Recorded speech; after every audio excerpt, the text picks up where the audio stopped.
廣東人有咩遺憾呢？係差啲成為首都嘅廣州，係 GDP 差啲超過上海嘅深圳，係空氣超級正，湖南天係極其恐怖嘅珠海，係同深圳一齊起步後嚟唔知去咗邊嘅汕頭，係再都冇人識無影腳嘅佛山，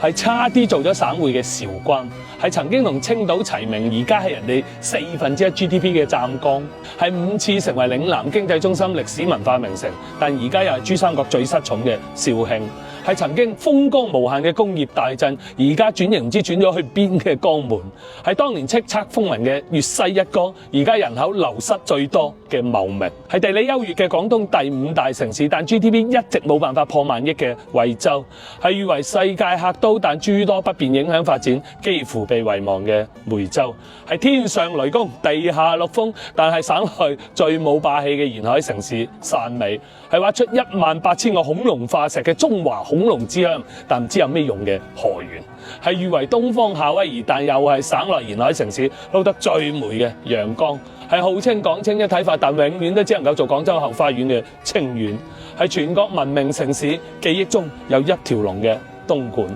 係榮獲聯合國宜居城市，但日日整路沙塵滾滾嘅中山；係國家歷史文化名城，但廣東人係聽唔明佢講咩嘅潮州；係譽為潮汕之魂，但點都唔知佢同潮汕有咩關係嘅揭陽；係鄰近珠三角、位置靚、交通正，偏偏要做5線城市嘅雲浮。